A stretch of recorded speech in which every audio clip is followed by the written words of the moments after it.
জ্যোৎস্না ও জননীর গল্প, হুমায়ুন আহমেদ, পর্ব ৩৪।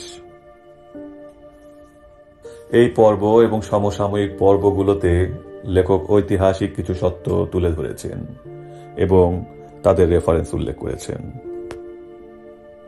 ২রা জুন ১৯৭১, পূর্ব পাকিস্তান গভর্নর লেফটেন্যান্ট জেনারেল টিক্কা খান রাজাকার অর্ডিন্যান্স ১৯৭১ জারি করেন। রাজাকার বাহিনী পাকিস্তান সেনাবাহিনীর সাহায্যকারী হিসাবে দায়িত্ব পালন করবে। তাদেরকে অস্ত্র সরবরাহ করা হবে।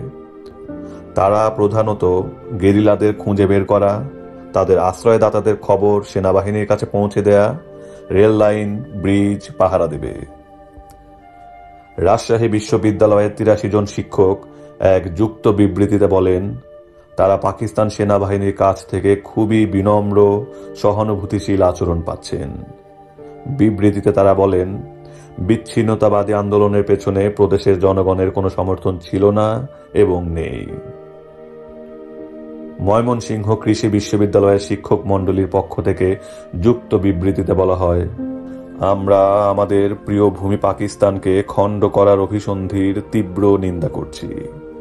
রাজনৈতিক চরমপন্থীদের একতরফা স্বাধীনতা ঘোষণায় আমরা দুঃখ পেয়েছি ও হতাশ হয়েছি। ঢাকা বিশ্ববিদ্যালয়ের অধিকাংশ শিক্ষক কাজে যোগ দেন। তারা নির্বিঘ্নে কাজ করতে পারছেন এই মর্মে বিবৃতি দেন। লেখকের পাদটীকা। আমাদের বুদ্ধিজীবীরা বিবৃতি দিতে আগেও পছন্দ করতেন, এখনো করেন।